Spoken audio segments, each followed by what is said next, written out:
Thank you so much. Another round of applause for the band.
Good evening, everybody. You are all welcome to Cluster 12, Athlon Cluster. My name is Petronella Lecker. I am the elections coordinator designated for this area. Please feel free, take your jacket off, and you're welcome. I would like to welcome the President of the African National Congress, the President of the Republic of South Africa, the incoming President of the ANC, and the incoming President of South Africa. Come the 29th of May, 2024, he will be re-elected as the President of South Africa. I would also like to welcome the NEC members in our midst. Without wasting time, I would like to say all protocol was observed. I also want to welcome the provincial leadership in our midst. Moreover, I want to make a gesture and welcome our veteran in our midst, Umama Utala Omar. We all know that the ANC in this region is standing on the shoulders of the giants like the late Dala Omar, and we are grateful for the time that the family has borrowed us, the leader who is no more. May his soul continue to rest in peace. But before we can start, in our midst we've got our Maulanas, we've got our Sheikhs, we've got everybody from the breadths of Rylands up until Rondebosch East and Constantia. People from the Cape Flats, you are all welcome in this Rylands cluster. I want to take this moment and ask all of us to rise and observe a moment of silence for the people of Gaza.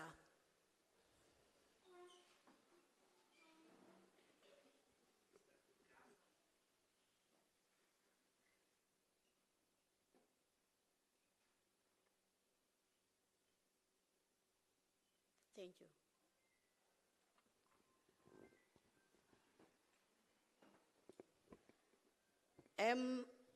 I have been advised that when we are doing the question and answer session, there's a white spot in the middle. So everybody must take a mic just behind the white spot and not to go beyond that white spot. So I'm sure there would be a mic nearby. I want to take this opportunity and welcome. I'm standing in place of someone who was supposed to have been the program director, and I want to welcome our deputy chairperson of the province who has just arrived. Having said that, I want to request and ask our Maulana Sayyid Zia to do a universal prayer.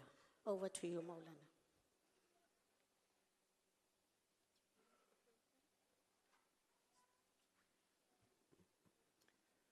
Amin Allahumma salli ala Muhammad wa ala ali Muhammad wa barik wa sallim. God Almighty, we beg of you to grant to us salvation, and we ask of you to keep us on the path of righteousness. Make us from amongst those who do not earn your wrath and your anger. Make us from amongst those that receive your blessings and your favors. Allow us to be amongst those that will follow the path of righteousness.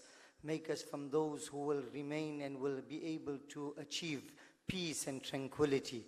Make us from amongst those that will be protected and those that will be able to see in our lifetime the freedom of the people of Palestine. Oh Allah, allow us to be amongst those that makes the right choice and the right decision.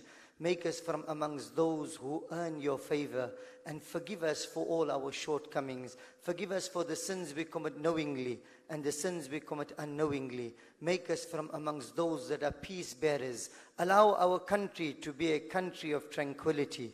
Allow our country, South Africa, to be a means of blessing, and let it be an example to others. Let us first stand and let us show by example that we stand truly with the people of Palestine. Let it not just be words that we say. Let it be action that we take. O Almighty Allah, we beg of you, keep us guided at all times.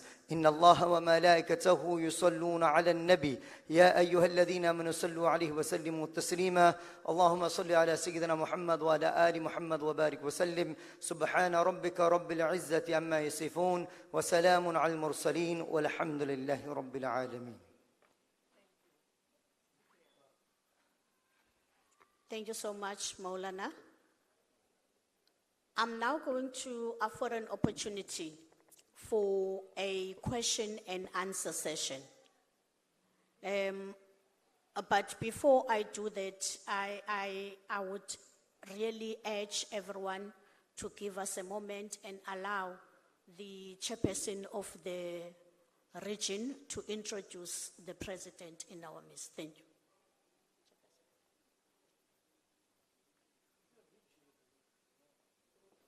My apologies of the province.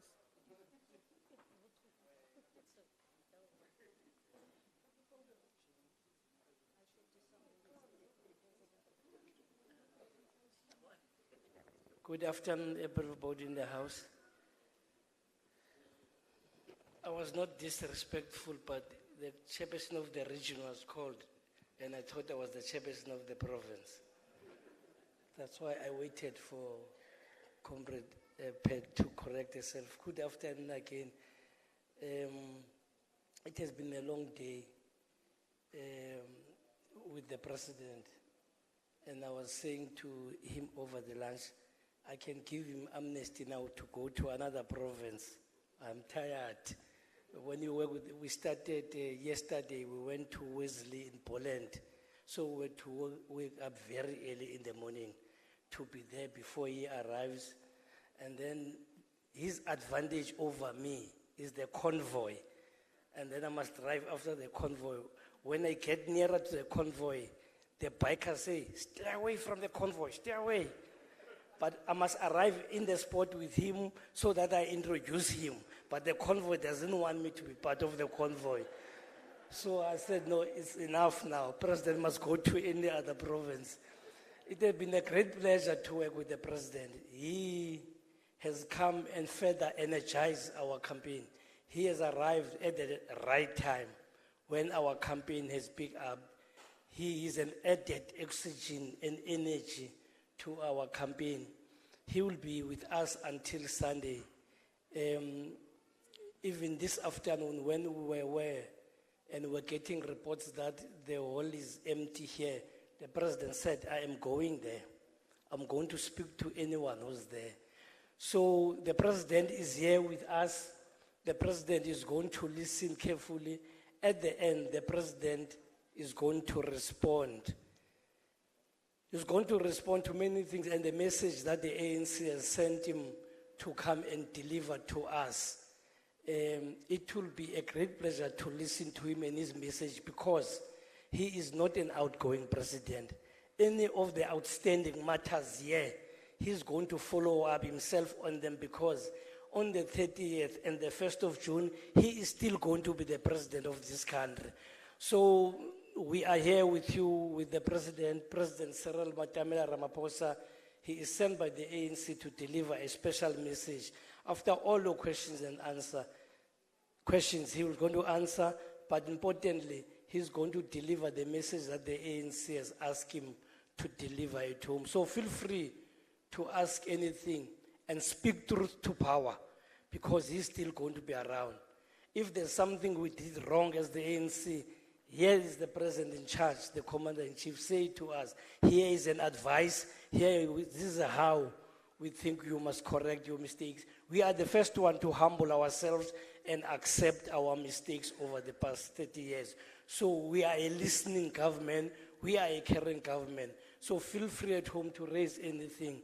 Comrade President, the people invited to today are going to ask questions, give concern, and give advice to the ANC and yourself.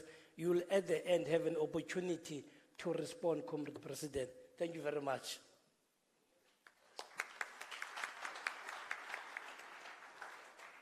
Thank you, Comrade Vuyiso. That was a mouthful. I am now going to give an opportunity for comrades who would want to ask questions.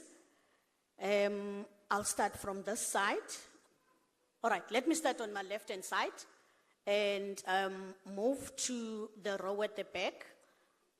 I'll take 7 hands first and give an opportunity for responses. I'll give you numbers. You are number 1, Comrade Babu, number 2, number 3, number 4, number 5, number 6, 7. Yeah, that's 7. Okay, 7. Can I see more hands? 8. Number 9, the gentleman at the back. Okay, number 10 here. And then I'll take the first row. You would be the first Comrade Deputy Minister. All right. I'll start with you, Comrade.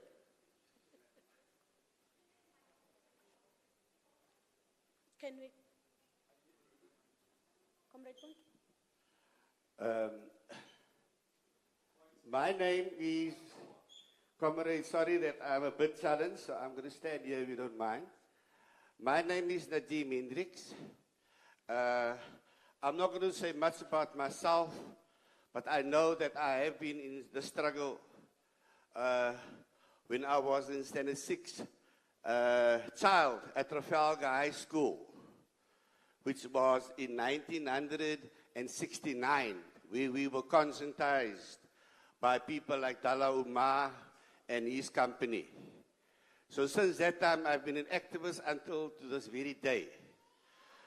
So I'm not going to give you my credentials because I'm still fighting that very same fight up till this very day. I'm the person, I just want to remind you this, President of the ANC. I'm speaking now to the President of the ANC. That I also was one of the first committee members that fought very hard for the return of the elders in District 6 with Dr. Anwar Nagia. We repossessed that land from the city and we built that houses without their permission. And we had the support at that time of Dalla Umar and Shiraz Desai. And I can go on. And lately, I've been very much involved in a lot of other things, but the one thing that I'm extremely involved is the Palestinian issue with Triple S. And we were the organization that brought the first Palestinian team to South Africa. And now, this year, we brought, under the Football for Humanity, the Palestinian team. So I just want to give you an idea that you speak to somebody that is grounded in the struggle.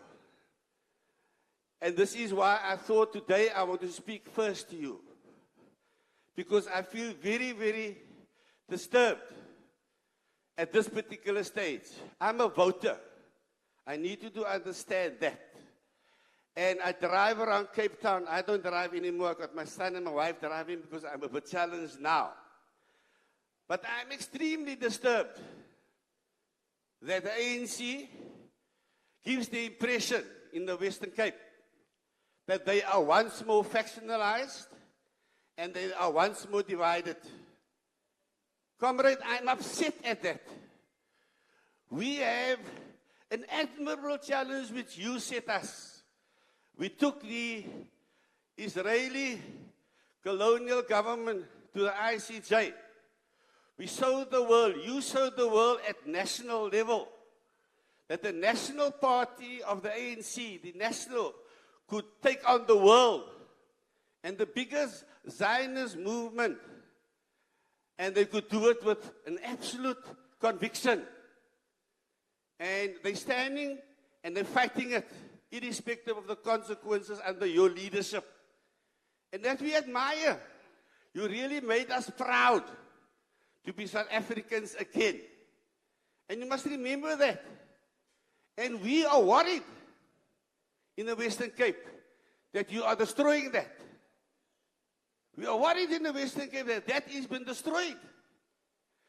Because in the Western Cape, the ANC is not showing the gumption. They're not showing the gumption that you are showing at national level.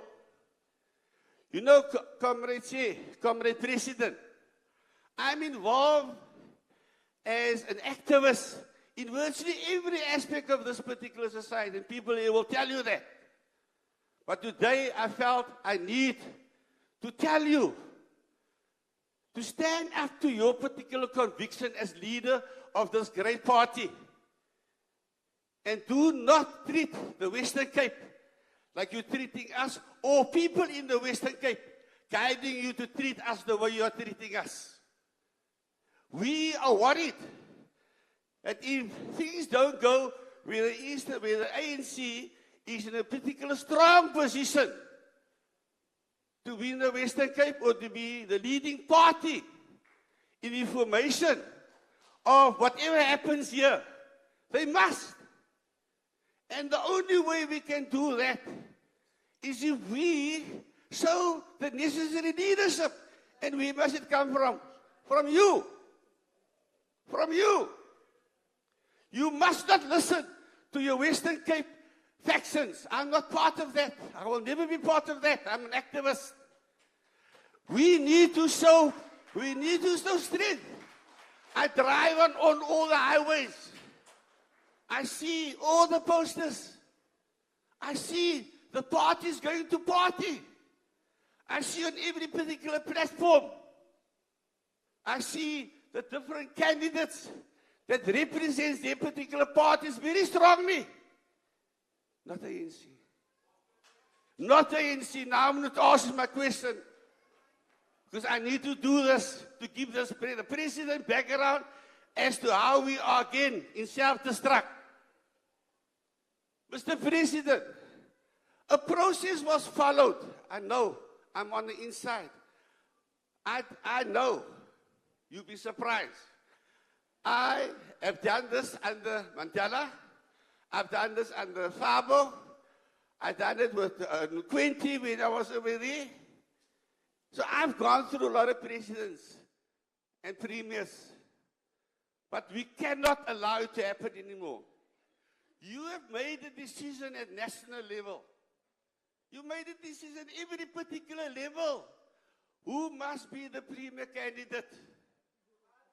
You made that decision in your structures in a disciplined manner. You went through all the processes. You cannot allow the Western Cape not to be shown who a particular leader is. That person that you chose is a person of absolute integrity. I know.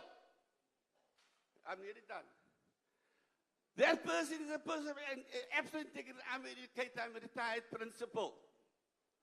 I fed in COVID 500,000 together with my comrades, children in areas that you know there was famine because of COVID. This person was with us in the trenches. So I'm asked this, I'm in the education sector. This person is ever in the Western Cape. He is together where the people need him. And you not. You are not announcing him as your premier candidate when you went through that process. I demand that you announce him as purely for the sake of the fact that we need to be in a strong position and people need to know who is going to lead them. At this stage, there is no indication who's going to lead in the Western Cape. And who must we vote for? Who must we vote for? We need to know that the person you put in place, Mr. President, is a strong person. And therefore, I ask you to have the guts to announce that person. We know it's Cde Cyril. We know that. We ask you to get that poster out, to let the people can decide that the person of integrity is leading this province, and this province is in safe hands. You, Mr. President, please do that. Thank you. Comrade Muntu, may I ask that the second person to speak must stand behind the white spot. The second request that I'm going to make is that we try and limit our speaking times to at least 2 minutes. Thank you.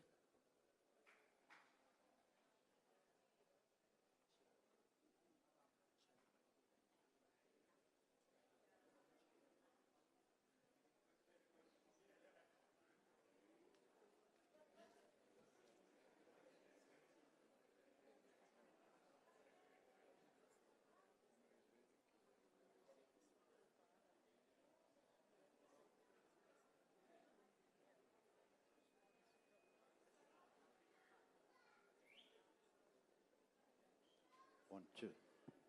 Thank you. Assalamu alaikum. Good afternoon, Mr. President. A few years ago, I posed this question to you, and I'm involved in sports. My name is Bubi Kasim. I'm with Triple S. I posed the question that we have a problem in the Western Cape with the Athlone Stadium, the Vygieskraal, and Turfville. All of these stadiums used to be with us. Even SAFA hold a position in Athlone Stadium. It is the home of football. It should be run by football. The same with Turfville. It's the home of softball. It should be run by softball. And so is City Park. And so is Vygieskraal. This is the golden strip for the sports people in the Western Cape. All the stadiums, everything is the golden strip. Yet, we don't have the power of these stadiums. It's still in the hands of the city or the DA. And we've been kicked out of it. I posed this question a few years. We've been fighting for this to get our homes back. That is the places where we do sports. But yet, it's still in our hands. It's not in our hands, and we can't get to it. We beg you, as the president, to step in and give it back to us or to help us with that. My second question, as you all know, that we are very much involved with Palestine. We brought the Palestinian team, the national team. We brought a team from Gaza. We're now going to bring a team from the refugee camp in June. But besides that, many of these teams that we bring, some of these people are coming back. And you know what? We have a problem with their visas. We have a problem that these people cannot stay in our country. They have to apply for refugee status. That means they cannot work. They come with skills. We need your help to have a policy in place so that we can also have the Palestinians as a home here in Cape Town and especially in South Africa. Thank you. Thank you. Thank you, Comrade Babu. Number 3.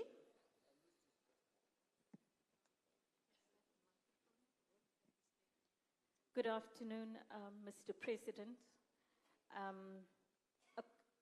I need to perhaps make a confession. I'm not a member of the ANC, but you're the first ANC president I've come out to meet. And the reason for this is I'm truly humbled, immensely grateful for what the country has done, become a bastion for the oppressed globally, and particularly in Palestine. So thank you.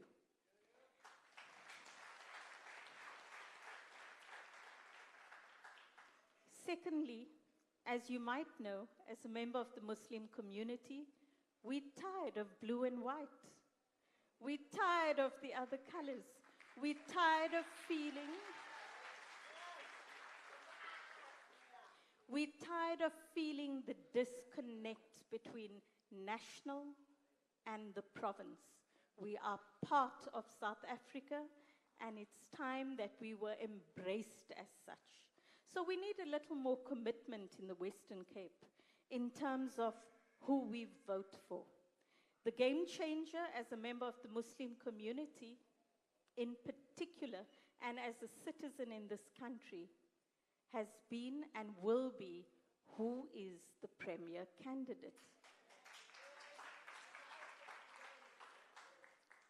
I must thank you, Mr. President. We know that you've been teasing us with Cde Cyril in the media. The media has already proposed him as a candidate. I might add, he's easy on the eye. He's young, agile. He's a community person, not only for the Muslim community, but for the diverse communities that we have in the Western Cape. And we need people with chutzpah, people with energy, who will tackle the oppressive factors that we find here in the Western Cape. So we need a face on the poster, Mr. President. We like your face. We like seeing your face on the posters, but we really need to see who our premier candidate is. And thus far, we validate the view of the ANC, if it is indeed the view of the ANC, that Cde Cyril would be the premier candidate. We need to see his face on posters.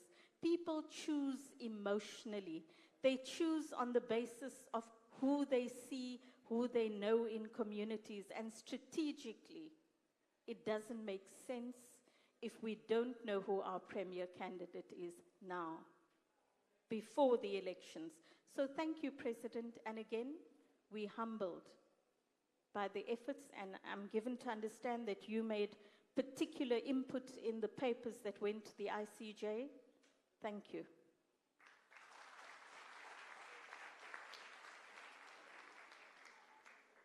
Muleni, Assalamu alaikum, beloved President. Thank you for coming and in being in our presence today, listening to our voices.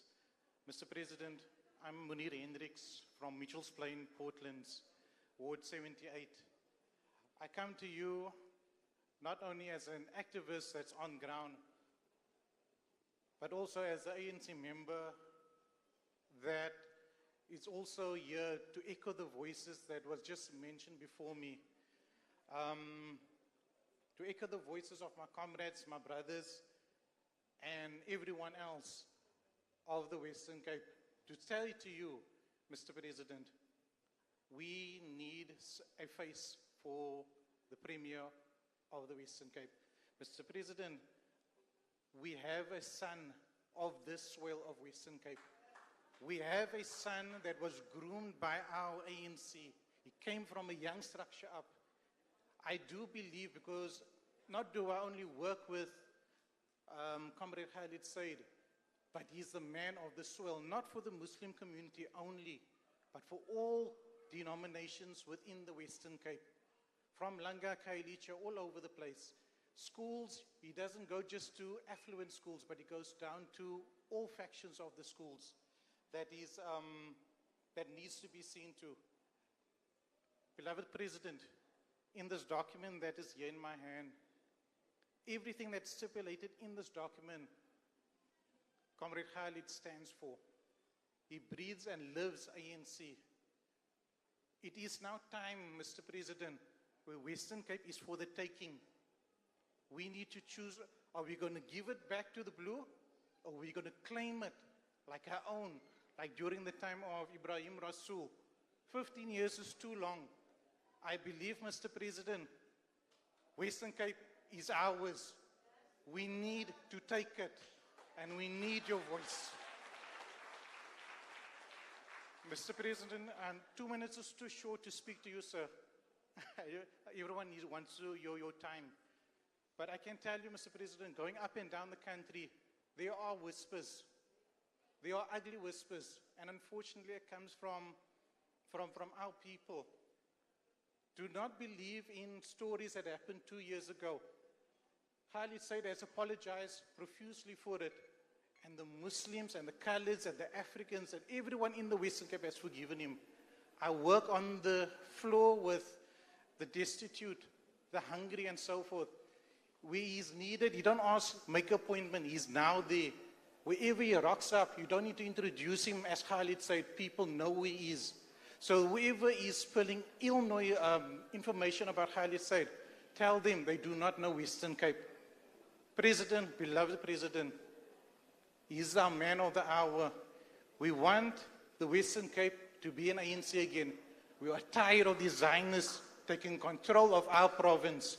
I beg of you, Mr. President, as your comrade, Asseblief, let the announcement be made, please. Thank you.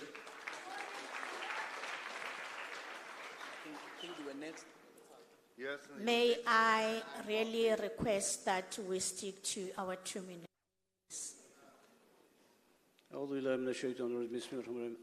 Assalamu alaikum, beloved President Cyril Ramaphosa. My name is Shafiq Davids. I am the director of the Sultan Bahu Drug Treatment Centers in the Western Cape. But first, as a Muslim, I want to commend the Honorable President and the ANC, the NEC, for your stance with Israel and the Zionist apartheid Israel against all the genocides in Palestine. So as a Muslim, I first want to say that. And on that bitter note, when we think and talk about Palestine, I now want to speak as the director of the treatment centers of drug rehab centers in the Western Cape, one in Nova Park, one we have in Mitchell's Plain, and one in Belleville for 19 years. These treatment centers have been operating, Honorable President, serving our communities. We're not taking a single cent from them and depending on government grants. But as we speak today, all the NPOs in this Western Cape are suffering with tremendous funding cuts. While drug addiction soars, gangsterism is on the increase, our children dying, this is what is happening in our province. While we try as NPOs to serve this community, while we try to make sure that government service delivery stops, we are facing massive funding cuts. My question, I know everybody's been going on for too long, so my question to you, Honorable President, is what is the ANC, what are you going to direct our government to do about the ongoing killing in our community? Because while we're serving, while we're offering treatment, young men die outside our treatment center doors. What are you going to do for us, Honorable President? What is the ANC going to do for us in this province? We have suffered far too long. What are you going to do for us to end and to support NPOs in terms of funding and to support us in terms of doing something about the huge crime that we have in the Western Cape? And this I'm asking, Honorable President, not only on behalf of our drug treatment center, not only on behalf of the NPOs of the Western Cape, of civil society, but I'm asking you this on behalf of every crying mother on our Cape Flats. That's my question to you, Honorable President. Shukran.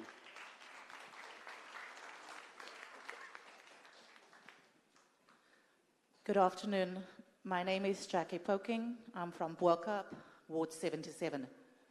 My question I will get to shortly. Firstly, Comrade President, thank you for the work around heritage and Buakup's protection. We still have challenges with regards to that protections. As we know, within the city of Cape Town, they are very disrespectful of our cultural heritage and our traditions. So we do suffer tremendously because of the governing party in Cape Town and the Western Cape.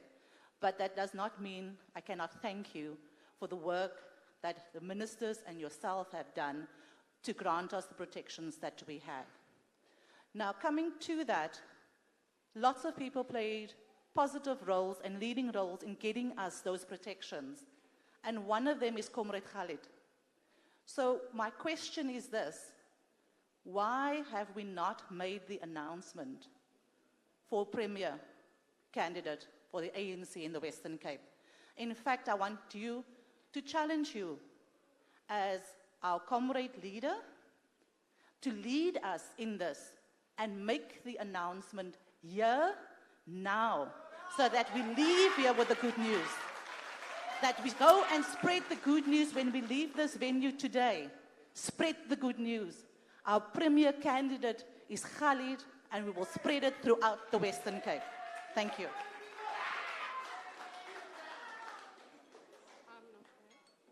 I'm number 7. Thank you, Comrade President, our leadership. I greet you and all protocols observed. I must say that I am born and bred in Cape Town, but I live in Gauteng, so I live between two cities. My job was is to work with poor communities through the NETLAC process and the Presidential Job Summit. And coming to the Western Cape from Gauteng over the years, I've seen, since the DA have taken power here, the deterioration and more homeless people in the Western Cape. And I think now is the time for the ANC to really give us more resources, because our people are crying out. Our poor people are crying out in this province because they have nowhere to turn to. Our young people going to Hanover Park and to Manenberg, our young people are willing to work, willing to have SMMEs.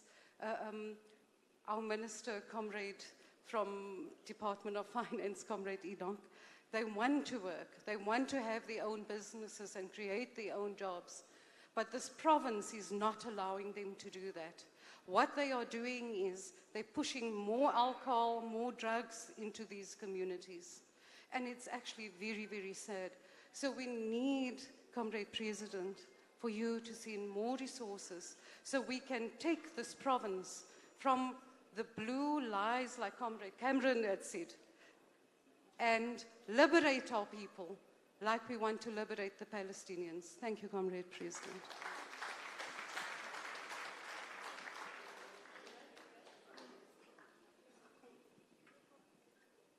Right. The benefits of being disabled in the new South Africa. Bringing the mic to me. Thank you. Mr. President, I would like to thank you for coming down to the Cape Flats and granting us this opportunity to make you aware of the challenges that we are dealing with on a daily basis. My name is Ghalib Esop. I am an activist and I feed thousands of people on a weekly basis on the Cape Flats. And the challenges that we are dealing with, Mr. President, is beyond control. We cannot control what is happening to our people anymore. The Western Cape, you know the tale of the two cities.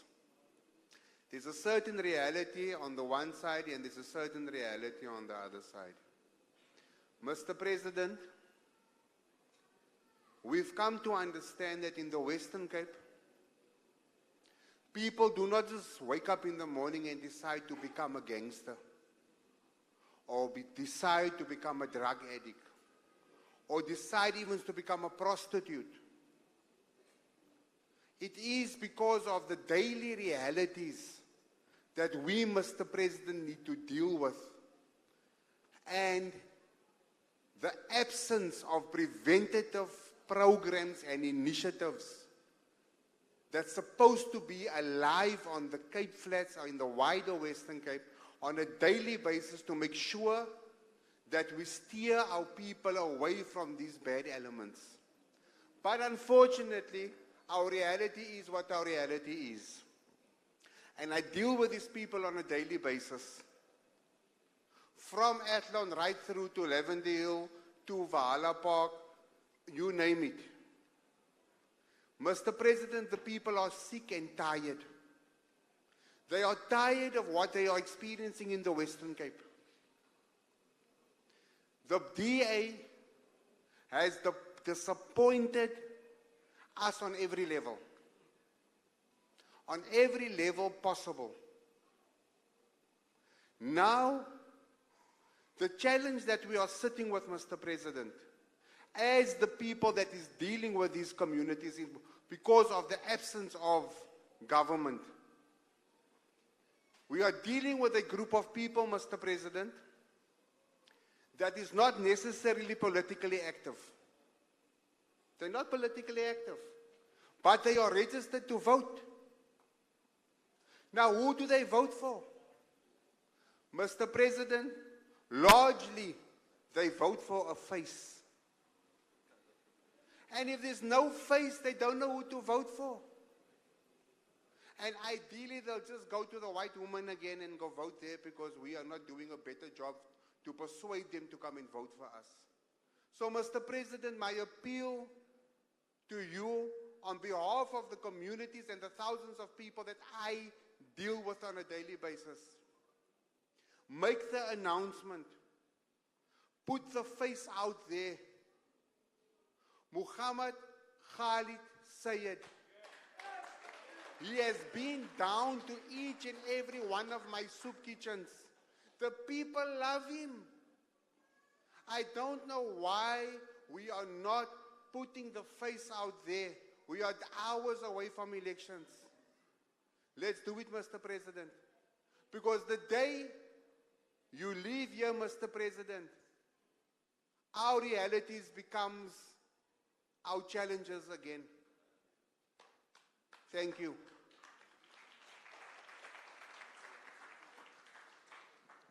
Good afternoon. The name is Abdurrahman Khan. I wear actually two caps. I'm here on behalf of the Media Muslim Matters newspaper. And then I'm also an activist in education. I'm not here to tout for anybody, be it Khalid, whoever. But I can say the experiences we had when Khalid was in the legislature and fighting the causes in education. And he was one of the members in the legislature that stood up for Wesley Newman that was fired by the DA, Western Cape Education Department. And he's always standing for the plight of the poor teachers and students.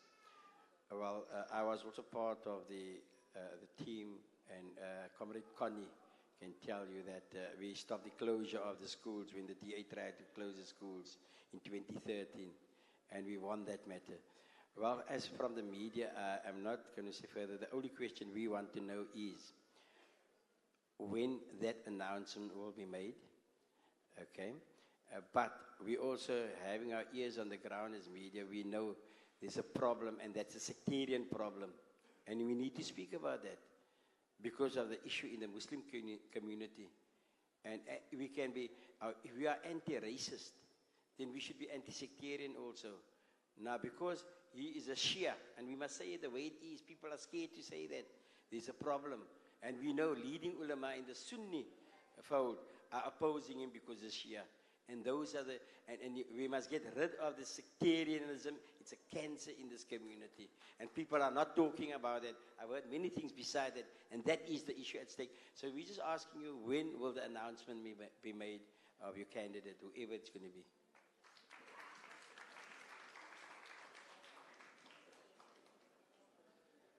Your Excellency, Mr. President, I'm standing here, no complaints.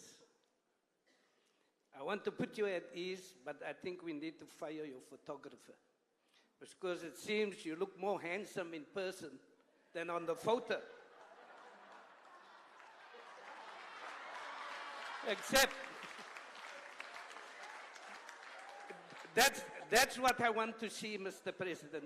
Except you weren't smiling the whole time. Now you're smiling. Thank you very much. Mr. President, I am a humanitarian. I'm a patriot without an ANC card. But nevertheless, I want to take us down the road of truth without complaints. I remember Auntie Farida sitting there I loved your husband very much. He was a dear friend of my beloved uncle, Sheikh Abdul Hamid Khabir. And I served the Sheikh for 25 years in Johannesburg. When he became ambassador, the first scholar of religious studies as the ambassador to Saudi Arabia. But nevertheless, Mr. President, it is here in Cape Town that the ANC fathers and elders were incarcerated. It is here in Cape Town where the first steps of freedom was taken from the Paulsmoor prison. And it is here in Cape Town that we've received the least support from the people of Cape Town towards the ANC. And Mr. President, you are our leader. We acknowledge that, and we thank you with the Lady of Light, Madam Naledi Pandor, for having taken us down the street, down the road to the ICJ, and taken to task the Zionist proxy party of the genocidal state of Israel. And I ask you sincerely, Mr. President, and I think it is very important that I share this with everyone. There is a matter of protocol everywhere, and our protocol is based on the teachings of our beloved Prophet Muhammad sallallahu alaihi wasallam, and he says, "Al-adabu fawqa al-ilm," that the good manners is above knowledge even. So I stand here not complaining, but asking our Mr. President, His Excellency, to re-establish that day when Mr. Mandela walked out with his first steps of freedom, promising the freedom of Cape Town. Now is the time that we should oust this genocidal Zionist proxy party in Cape Town and take the reins. And what we need to do, Mr. President, this is my opinion, I feel, I agree with many of us that we need a face.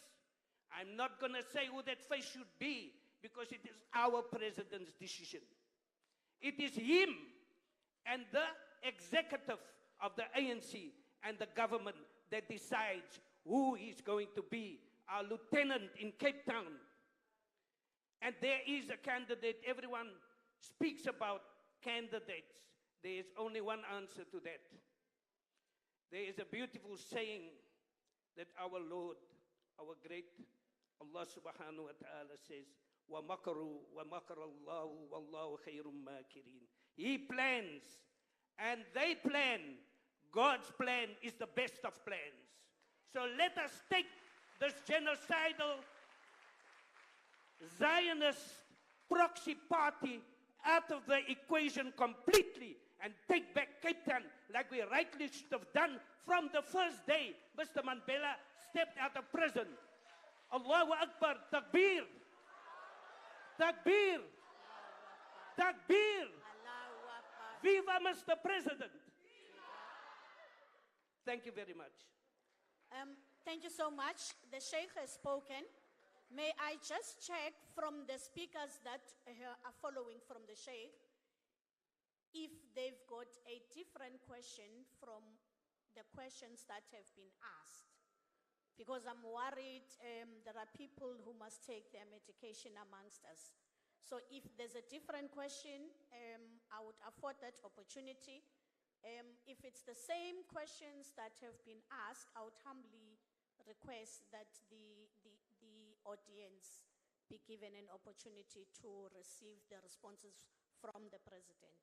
I am, however, going to allow at least 5 more hands after the President has responded. So, are we getting different questions? All right. Just a development. I'm sure I'm attentively listening. So if there's 2 questions, I would only allow 2 questions, but the 3rd question I won't ask.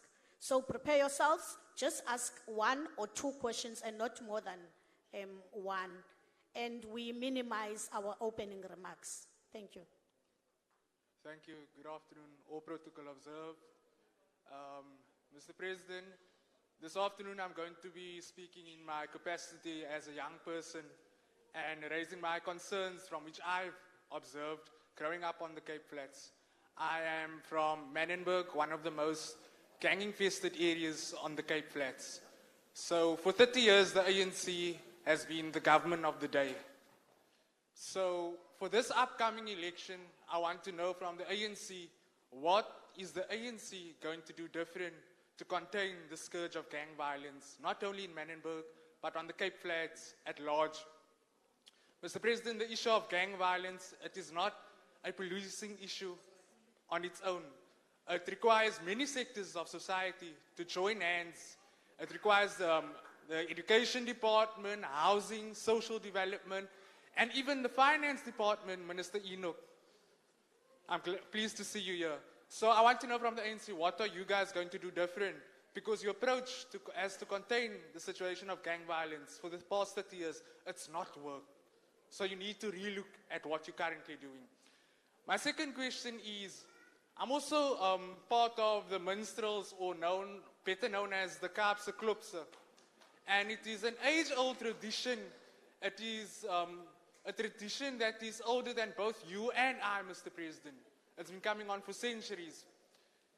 What we currently face with now, the challenges that we currently face with as the minstrels is when we want to parade and express ourselves culturally, what the racist, Zionist DA government is doing, they're wanting us to apply for permits to walk in our own streets, to practice our own culture. Certainly, that is not the case.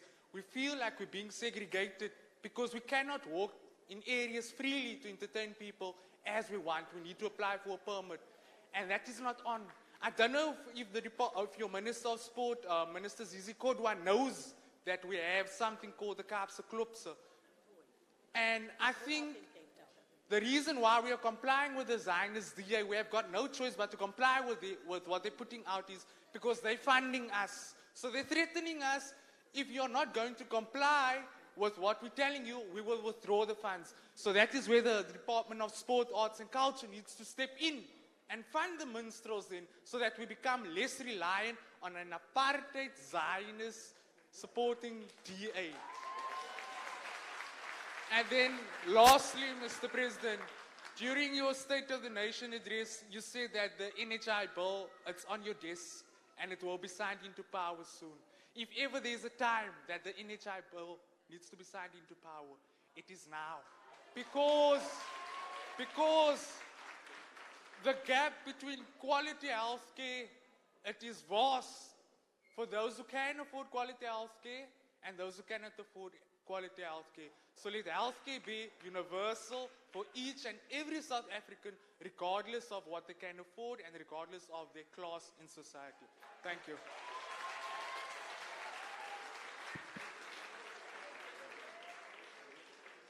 Viva ANC, viva! Viva President Ramaphosa, viva! Viva Comrade Godongwana, viva! Comrades, Mr. President, thank you very much. My name is Salim Mauser. I'm the former ward councillor for this area. We meet at a critical time in the history of our country. And I want to make an appeal to all the people in this hall today and to the people of Cape Town and the Western Cape. Let us vote for the ANC 3 times so that we ensure that President Ramaphosa goes back to the union buildings. Our second vote is to vote for the ANC to make sure that the DA is removed from power in the Western Cape. And the third vote is for the ANC to ensure that we have a formidable majority in both the National Assembly, the National Council of Provinces, and in the Western Cape and all our other provinces. We've had 15 years of misrule by the DA in this province. The poor are getting poorer with a lack of basic services and infrastructure, and the rich affluent areas continue to get the best world-class services. So the DA proclaims that the Western Cape is the best run province and the best run city. They need to come out to our communities to see how our poor communities are living under terrible conditions with poor services to our people. And so a call to all of you. The President has led our country. He has given vision, direction.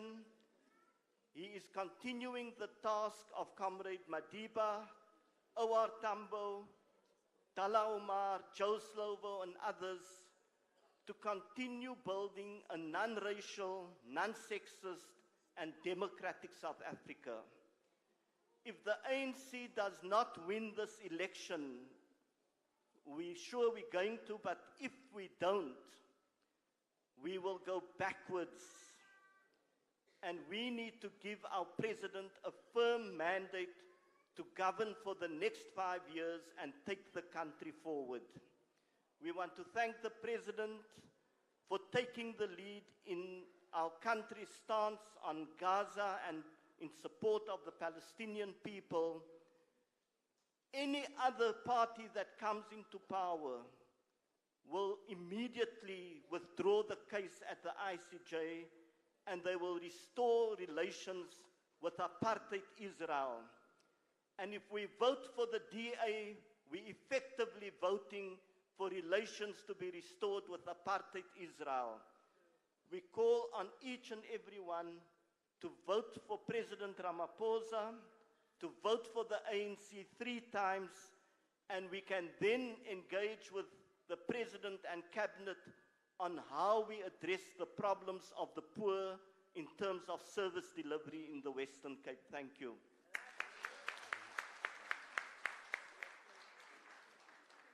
Good afternoon. Assalamu alaikum wa rahmatullahi wa barakatuh. I'm just a bit emotional. Mr. President, my name is Lutfi Muhammad, and I'm proud to say I'm a product of the 1976 riots. I was part of the stone-throwing army in Belgrave Road, Cliffontein Road, Thornton Road, and that reminds you what the Palestinians are going through presently. Mr. President, education is at the core of my heart. The DA government saw it fit 3 years ago to close down a complex in Ottery. I'm an ex-educator there, where boys will learn skills.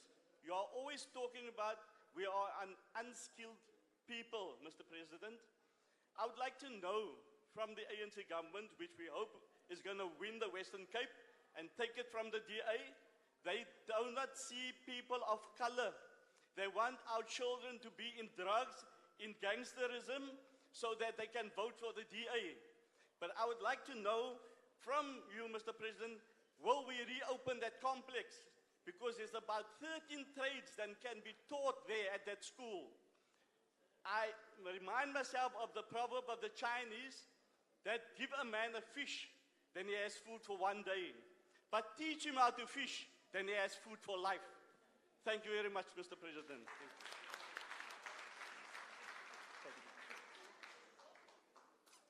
I'm now going to recognize Comrade Mandla Mandela, but I also want to make a plea to the meeting. It's almost 6 o'clock, and we all know 6 o'clock is prayer time. So I'm going to request that we recognize only Comrade Mandla Mandela and the comrade here in front, and close the question and answer. Okay, there's a request for the last person and close thereafter, because I'm worried we're going to run out of time. The president must still respond, and the president must also make and convey the message from the ANC. I'm really pleading with everyone. I know everybody would have wanted to speak to the president, but may I really request we do that? Thank you so much. Thank you, Program Director, Your Excellency, Comrade President Cyril Ramaphosa, Comrade Minister Tim Kotongwane, provincial leadership, my respected elders, brothers and sisters, Assalamu alaikum wa rahmatullahi wa barakatuh. I've been introduced as Mandla Mandela, but my name is Nkosi Zwelvelile Mandela. I will be very short as I only have 2 questions. One question, perhaps before I get into the question, let me respectfully greet Auntie Farida Oma. She was the person to take me to meet my grandfather when I came for the first time to the Western Cape. In 1983, as a 9-year-old boy, she received us at the airport with the late Comrade Dala Oma, and I was fortunate to be introduced to my grandfather at Paulsbo Prison with her and the assistance of the late Dala Oma. But I would like to pose 2 questions. One as a traditional leader, Comrade President, based on the first battle of resistance for land was in these shores, the Battle of Salt River, where the Khoi and the San defeated a settler colonialist by the name of Francois Almeida, and he was killed in these shores with his entire battalion. Now we had an opportunity as black majority of parties in parliament, this 6th parliament, where we spoke about the expropriation of land without expropriation. But many of us ended up, without compensation. And many of us then were stuck in this colonial language of without compensation or with nil compensation. And that opportunity fell out the window because we couldn't reach agreement. In your own assessment, Comrade President, how can we assert our right of getting the land that was lost of our forefathers? As many of us, indigenous peoples of the Republic, still want to see the land totally reversed to its rightful owners. That would be the first question, Comrade President. My second question is on what we truly stand for. We have always advocated that we stand with Palestine. And I'm happy today to see that we have a poster that says the ANC stands in solidarity with Palestine.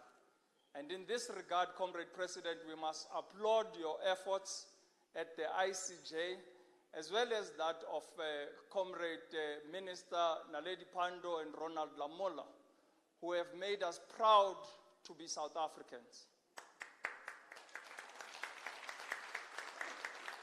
It has been a historic chapter, and the entire global community supports us. Many countries have rallied behind our cause, and I know, coming from Turkey recently, the Turkish government has given their full support behind our case in the ICJ. But I would like to ask a question as an activist, Comrade President. Do we still have an embassy in Tel Aviv? I know very well that you recalled our officials for a consultative process, but it has not been clear to us if the embassy has been shut down, or do we still lease or own an embassy in Tel Aviv? Secondly, on that issue, Comrade President, with the late Comrade DSG Jesse Duarte, may his soul rest in peace, we called for the expulsion of the Zionist ambassador to South Africa. And we are happy that since we called for a consultative process, the Zionists have also recalled their ambassador for a consultative process. It is not the wish of South Africans. South Africans have continuously called for his expulsion. But what also leaves the uncertainty with us, Comrade President, is that through the government and through the Department of Transport, we issue flight operating permits to El Al, which is the Zionist national airline. From the Zionist entity, it flies into the Republic 5 times a week into OR Tambo. Our comrades in Ireland, who stand in solidarity with the Palestinian cause, have cancelled all rights to El Al to fly into Ireland. And you know the role they played in our own anti-apartheid movement, how they gave their unwavering support and they continue to do so. As South Africa, why have we not been able to cancel the flight operating permits for El Al? And lastly, Comrade President, through the Ministry of Defense, we have the Foreign Military Assistance Act, and which prohibits any South African from aiding any military outside the borders of the Republic. In this regard, we have South African Zionists that are aiding the Zionist entity in its genocide, ethnic cleansing, war crimes, and crimes against humanity, who continue to sing our national anthem in the war-torn Gaza Strip. And we want to know, as we've heard the ministers and government say that we are waiting for you to return home, you will be arrested. But we need not wait, Comrade President, because since 2014, we have collected over 149 cases that we have submitted to the ministry for their arrest. They are living side by side with us here in Cape Town, in Sea Point. These murderers serving in the Golami Brigade have been seen here in our shores. One of them was in George. We reported it to all the respective authorities and departments for his immediate arrest. We have not received any news, and we don't even know if he's still in South Africa. But the idiot that perpetuated the lie of 40 babies being beheaded by Hamas, a revolutionary movement and a resistance movement that we give unwavering support to as South Africans. Takbir! Takbir! We cited him here in Sea Point, and we reported his lobbying and recruiting of Zionists here in Cape Town to go and continue to fight in the Gaza Strip. And we have not even had any reports of his arrest. But what is alarming, Comrade President, is that the principal of Healthia here in Cape Town has proclaimed that 22% of their students, they go and serve in the IOF and they support the Zionist entity.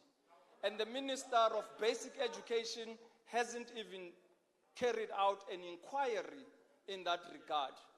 What are we doing, Comrade President, to totally illustrate that we stand fully in support with our Palestinian brothers and sisters in this fight for self-determination?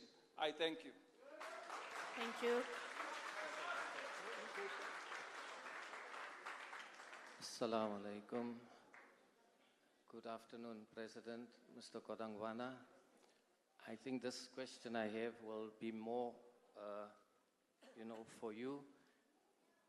Some time ago in Parliament, Jacob Zuma was struggling to spell out a certain number. He really couldn't get to it. I hope I'm going to get this number right. 192,569,476,513 rands is what we are owing. That is our debt. That is an interest payment, just on the debt that we have. So there's no barakah in this country. The Quran is clear, all the scriptures are clear. What I hate more than the DA is the money lenders, who Jesus himself chased out when they were lending money to people in the church. So I don't know how we ended up in this mess. When the new democracy, got underway, I think the first finance minister, Trevor Manuel, he was, applauded for bringing our debt down. But I don't know what has happened. In the last few years, you can see the amount we are owing. If you have to pile up $1 notes from the ground, it will go up 29,000 kilometers into the sky. That's how much money we are owing. So please, I don't know what's the plan. There's going to be no jobs. Nothing is going to come right if we don't come out of this debt trap. Second question. I have some nice meat. Maybe I'm planning for a braai. And I know there's a lot of hyenas there around my yard. I'm not going to leave the meat there, go in my house and come back and look, hey, which hyena stole? That's what's happening in this country. When we had COVID here, we knew there were billions of rands, thousands and millions of rands that people are going to steal. We know there's hyenas there. We wait for them to steal, then we want to go catch the hyenas. So I think we must be careful. Whenever there's money, don't wait for it to be stolen and corrupt activities take place, and then we go and look for the crooks. Thank you. Thank you so much. Thank you. Thank you. I'm now going to offer an opportunity for the President of the Republic to respond to the questions that has been posed. Can we give a warm welcome to the President?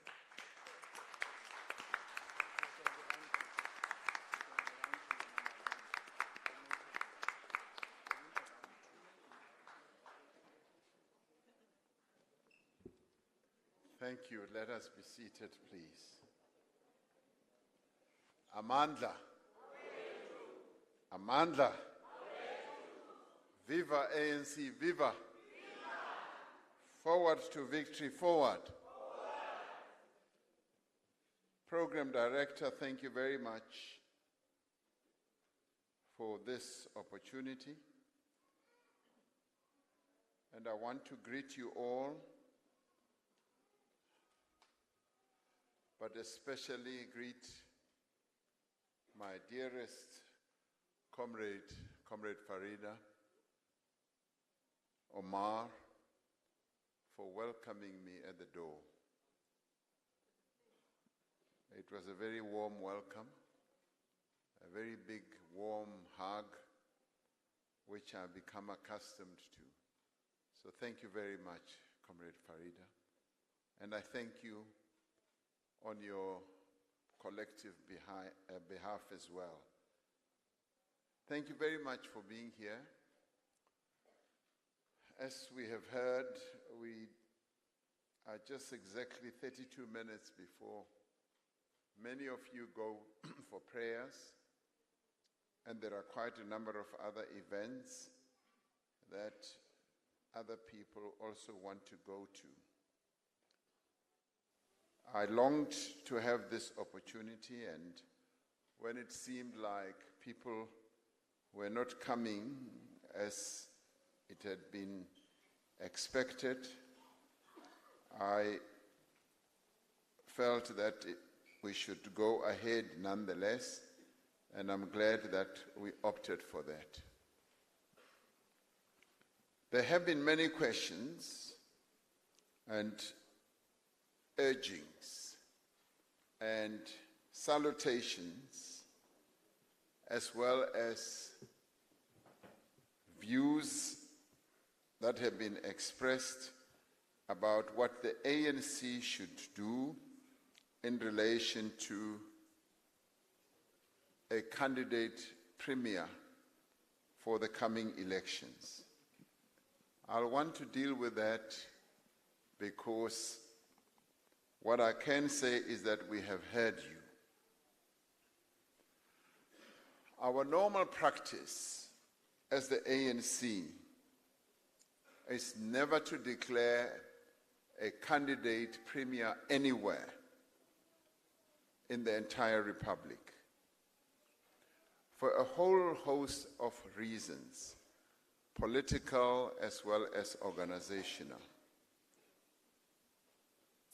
That has been the standing position of the African National Congress for the longest time. We've always taken the view that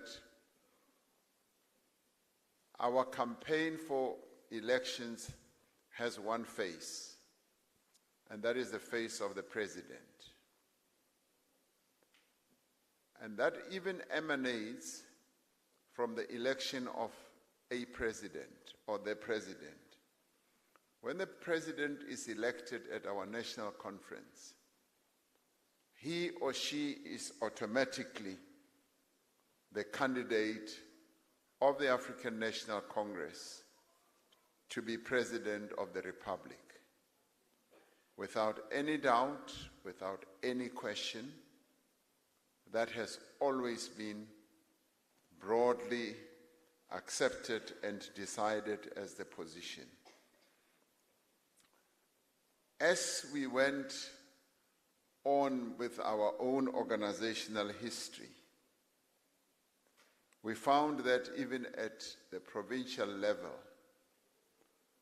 we should have an approach that says we only have one candidate. A candidate which is the president, and after the elections, we then appoint an executive, which is the national executive, which is the cabinet, and thereafter, the national executive then nominates or decides on who the premier should be. They are then given the responsibility to go ahead and put together names for their own provincial cabinets, if you like, in consultation with the officials. So that has been the practice.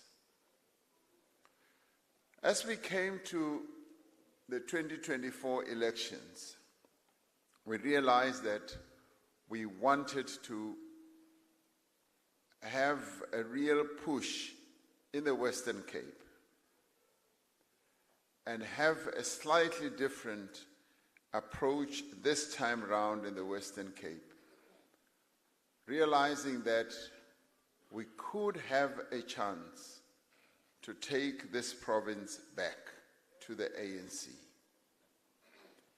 And we felt that in order to boost our campaign here in the Western Cape, we should deviate from normal practice and nominate a premier candidate and announce that ahead of the elections.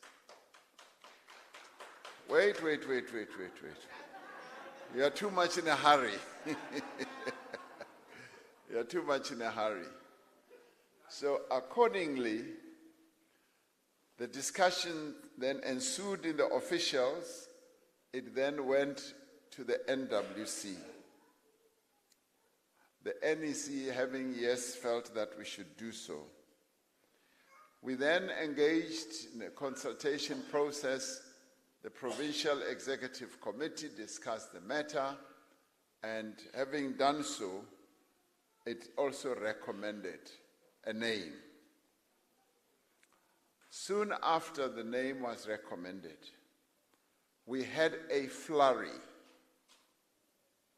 Before the announcement was even made, we had a flurry of views objecting. And this, I am telling you, as the position ensued. We had a flurry of different views that came to the fore.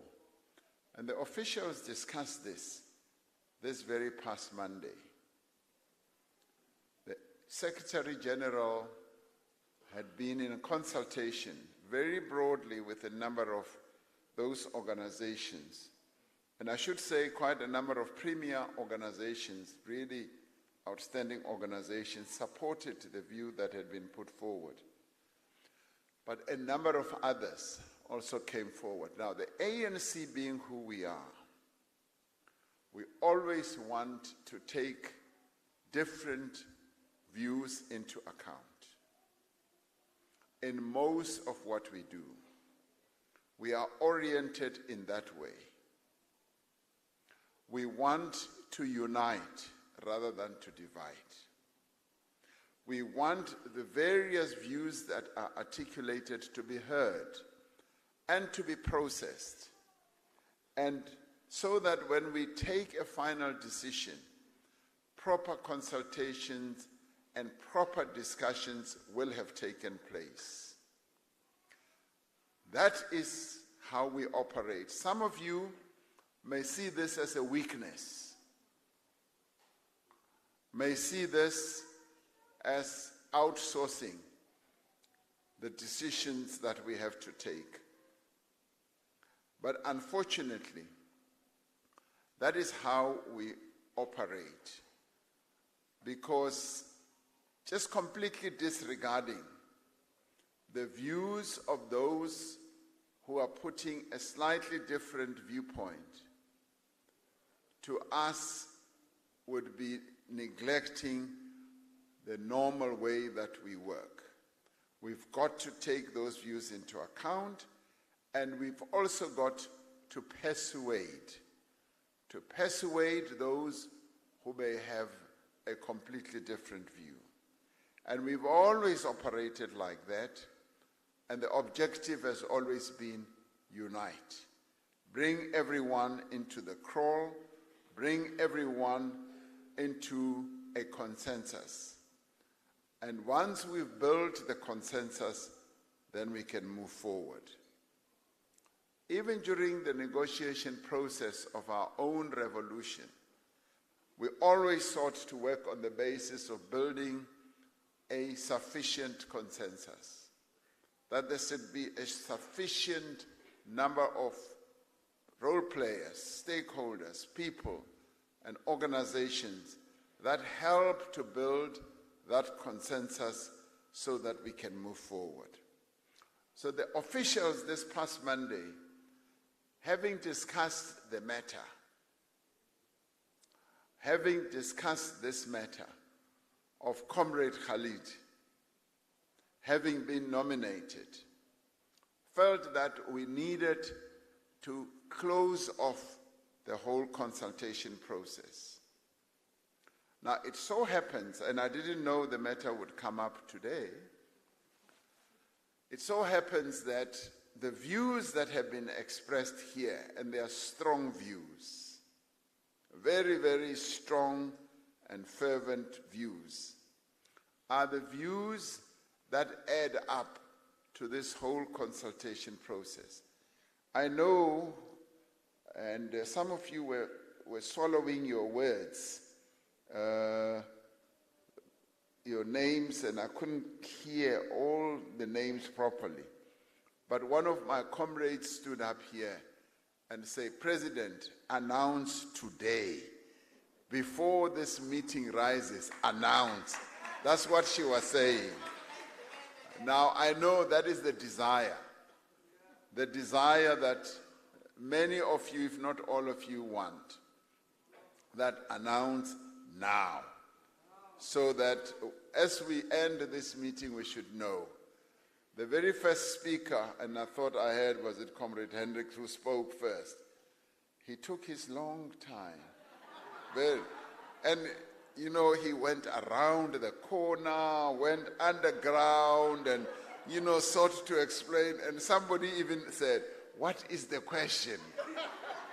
And it took him the longest time, and only towards the end, this comrade of mine who was in Standard 6 in 1968, I was in Standard 6 in 1966, so you are younger than me.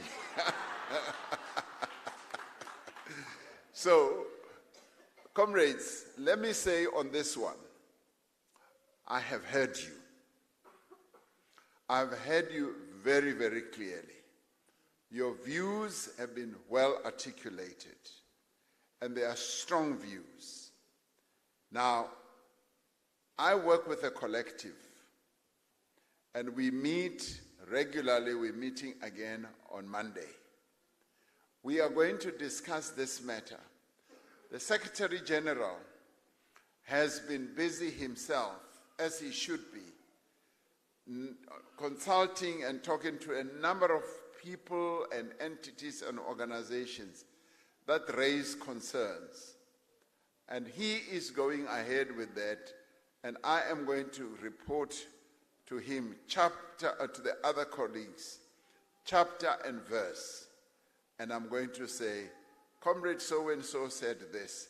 And the very first comrade took about 13 minutes trying to get to the point, explaining the same thing.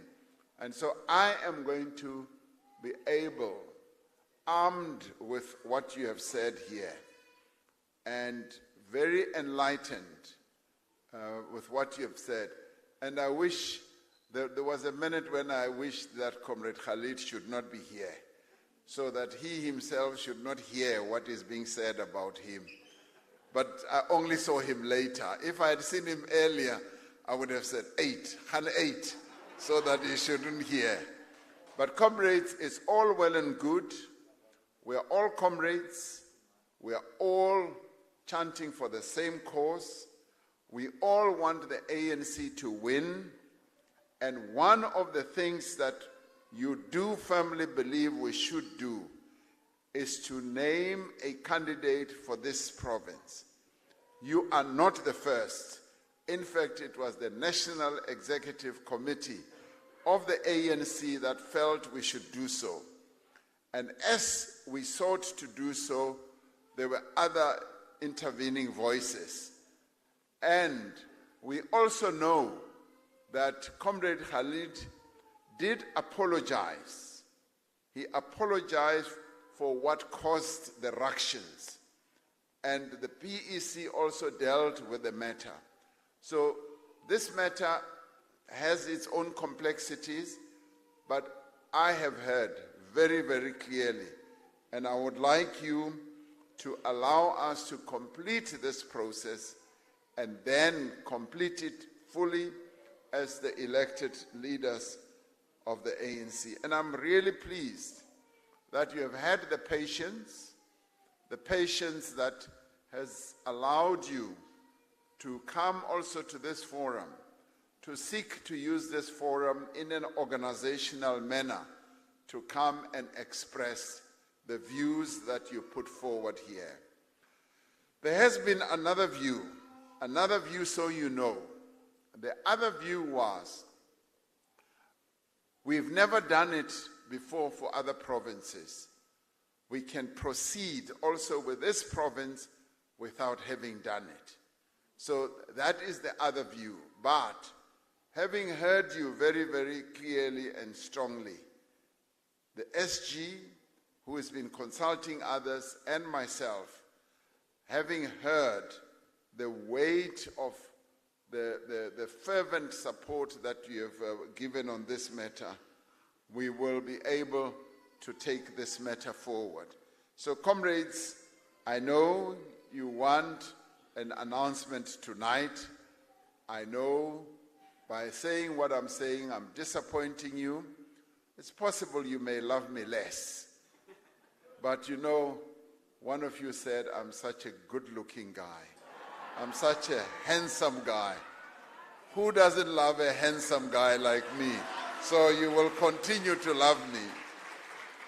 And by the way, the comrade who said that better good-looking in person than in pictures, I must tell you, something happened today. So I was walking around in one of the shopping centers, and there's this lady, an old lady, not a young lady, an old lady. So I'm passing by, she stops me. She says, "Is this Ramaphosa?" I look and I say, "Yes." She says, "Oh my God, it looks like you look like you are 16 years old." You can imagine how that boosted my ego. And she said something else. She says, I could have you, you know.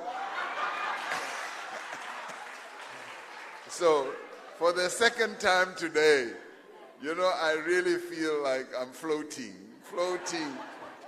So, comrades, you don't like me for not making the announcement today, but love me for, not so much for my looks, but for being president of the ANC.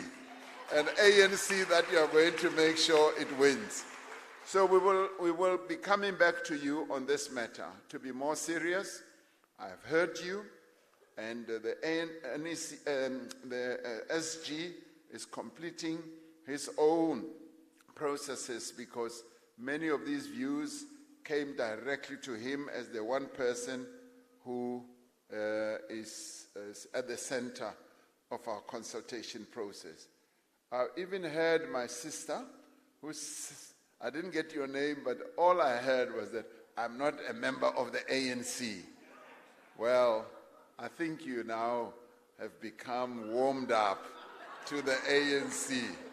I mean, what with me looking like I look? So, comrades, I think this matter she's blushing, I know. So a number of you spoke on this matter, and we've heard, as I say. And then there was a comrade, was it Comrade Kasim, who spoke about stadiums are not in the hands of the municipalities. And we need to get the stadiums out of the hands of the municipalities. Unfortunately, it is also by law. I don't know which part of the local government, but is it? I thought you were answering as well. By law, the stadiums have to be looked after by municipalities. We build the stadiums. This is now the unfortunate part. We build the stadiums, I think, except one, which is FNB, which was in part financed by the First National Bank because we were going to 2010. For the most part, all the other stadiums were built by the national government. But then for some reason, we then hand them over to local government to look after them. And then they manage them, they get the income from events that take place through a management committee of some sort. And we need then to look at how that management committee of the stadiums then works with regard to the complaint that Comrade Kasim raised. So it's something that can be looked into. You complained about visas. Yes, the visa issue is a problem, and in fact, there are countries that should be made exceptional. We need to make an exception, truly speaking, for the Palestinians who come from Palestine, who want to come to South Africa. We do need to make an exception. So it's a matter that we are going to look into. We will look into, and I'd like to say we need to look at it positively, because we are able to say this country, we will make an exception to the norm and so forth. So standing where we are as South Africa on the issue of Palestine, we will make an exception so that our brothers and sisters from Palestine should be able to come here, and not so much only as refugees, but to be able to come here for a variety of purposes. So, comrade, thank you very much for raising this, and we will see how we proceed. Now, I need to rush because I don't want to stand in between your prayer session and continuing here.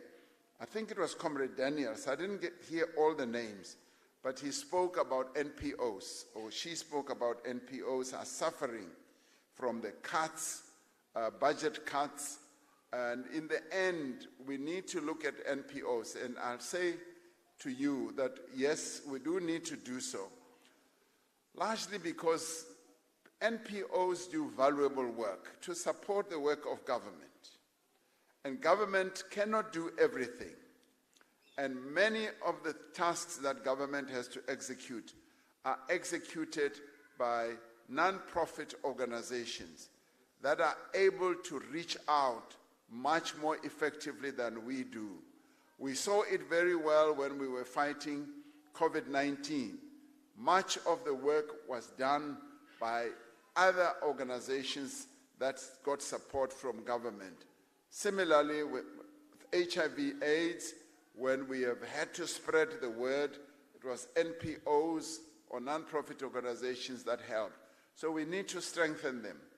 We need to support them so that they do not rely on support from outside of the country. Because sometimes organizations are supported from outside the country and they are captured and they work against the interests of our country.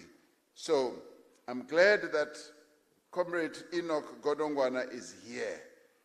He's got his one ear open. I know the other one is closed. But he must open the other ear and hear exactly what our people are saying. The issue of crime is a major problem for all of us in the country. One of the weaknesses that ensued during state capture was that we allowed the budget of the police to keep going down. But we also, where state capture took effect, was to allow some of the really good people who were involved in fighting crime to be pushed out of police service. And we have remained, yes, with a number of really good people, but we needed more, if you like, muscle power. But the other problem is that we allowed the ratio between police and population to go out of sync. In other countries, the ratio is well balanced. You have enough police for the number of people that you have in your country.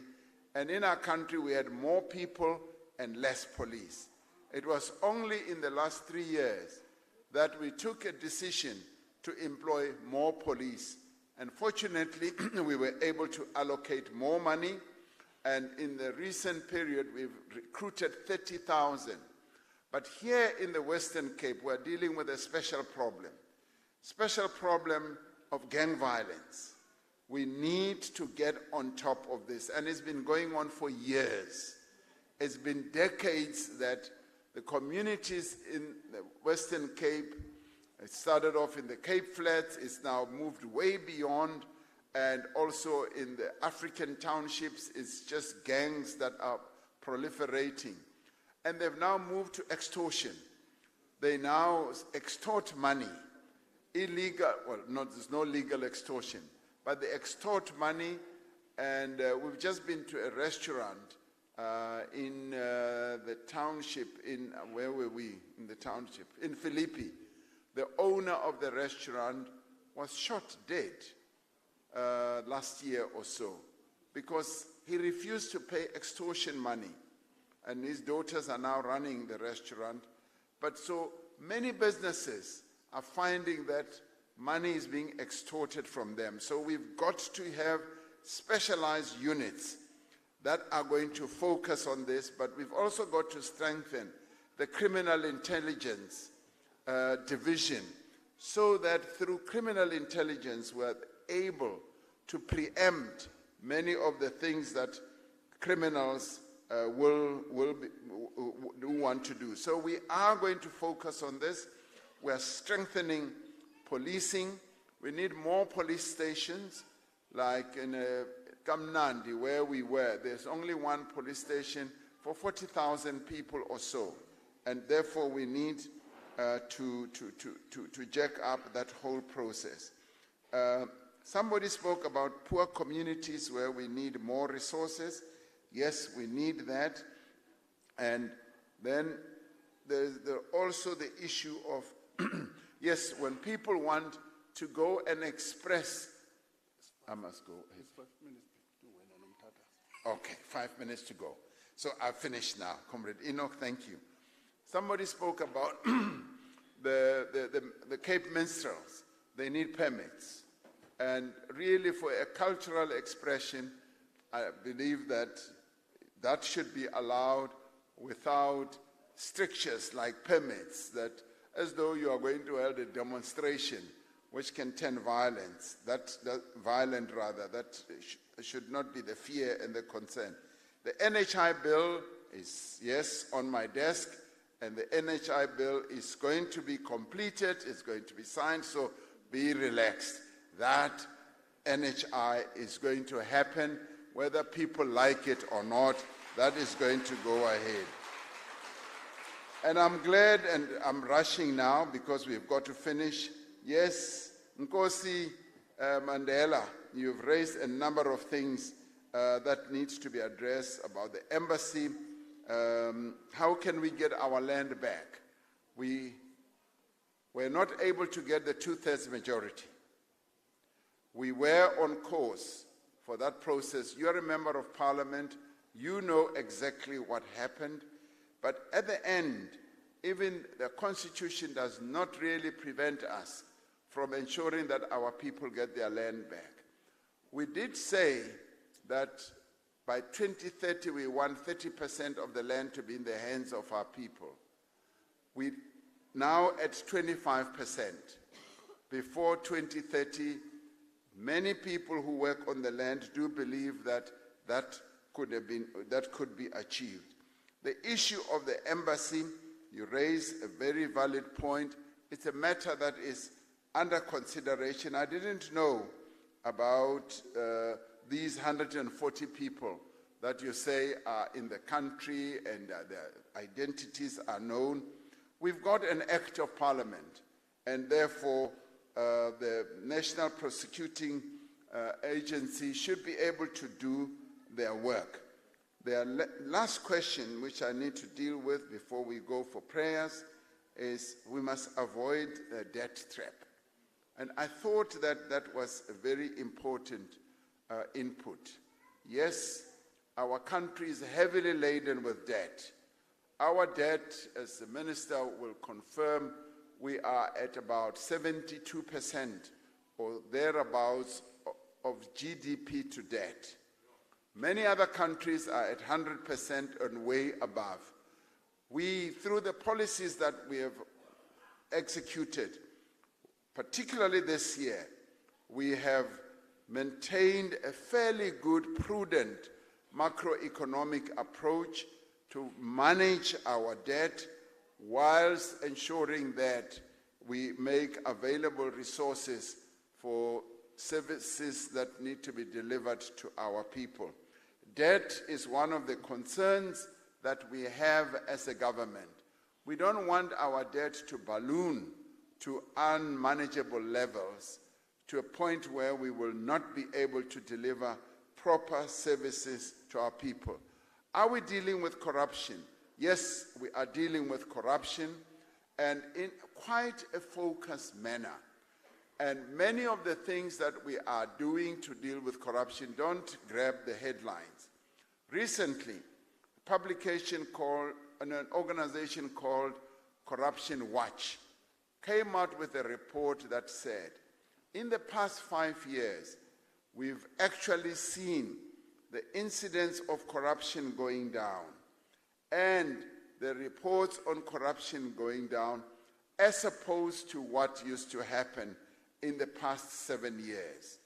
Now, this is an organization that is very critical of us in government, but they have said in the 6th administration, we have seen corruption being brought down. Now, the informative part of this is that in the past, we never used to hear about the successes of the SIU, the Special Investigation Unit.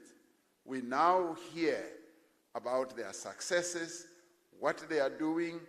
They are coming out with damning reports that lead to prosecutions. So we are doing something. But where I think, comrade, you made a good point, is that we must not wait for hyenas to eat the meat when we know that they are there. Because we know that there are hyenas. Where there is money, we must take care ahead of time. Where I think we did have a weakness during COVID, and I want to end on this, the mistake we made with COVID is that when the time came for PEPs, the protection, what do we call the personal, yes, protection. So those PPEs, personal protection equipment, PPEs. When we all knew that we needed masks, we needed sanitizers, and so forth, we then said to various government agencies, go and procure, enter into contracts. That's where we made a mistake. What we should have done is to do with what we did with vaccines. When the vaccines era arrived, we said government is the only buyer, centrally. And the Minister of Finance said, with health, we are the only buyers, nobody else buys, because we are dealing with a life-threatening situation. So we managed that one correctly. The PPE ones, we were not streetwise. We allowed every department, everyone. And then that is where the thieves, the robbers, the rogues saw a chance. And then they came in. People who knew nothing about PPEs suddenly became the experts, the procurers, and that is where money was stolen. But that having happened, my last word, that having happened, the SIU was able to investigate, and a lot of money was returned to the state. Those who participated in that corruption are now facing legal or criminal charges, and they are being dismissed from work. That is happening as we speak now, and that is how we deal with corruption. So, comrades, I want to thank you, because we've got to go for prayers. I want to thank you for this moment. I really thoroughly appreciate the views and the fervent, somehow emotional views that were expressed here. We value them, we take them into account, and I want to say I'm humbled by the views that you have expressed about ensuring that the ANC takes over the Western Cape, and all of us must go ahead and do so. Thank you very much.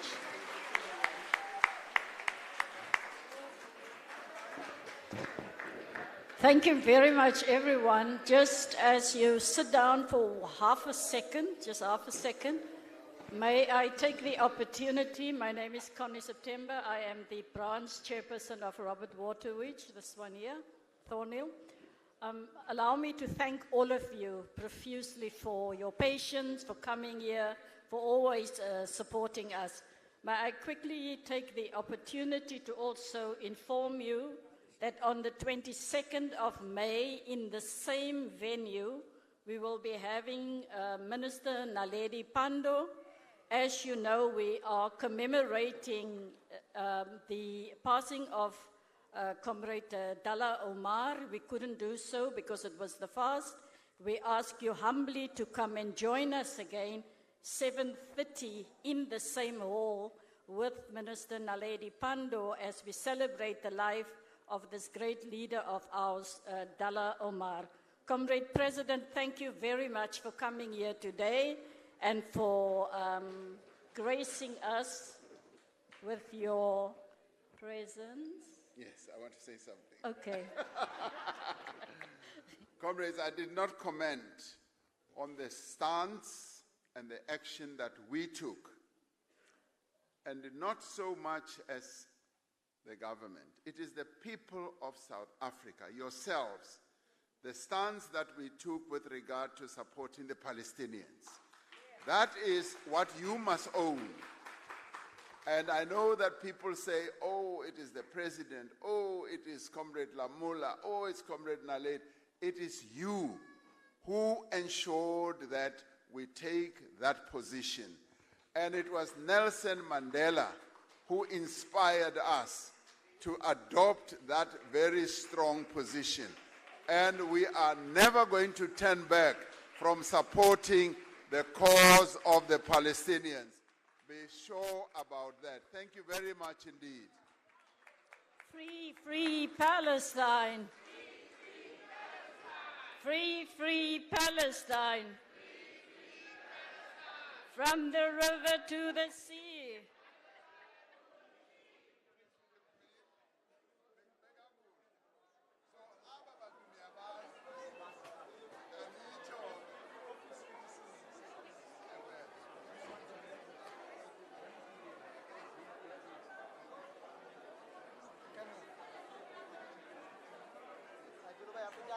আপনি জান আমি তুলে দেই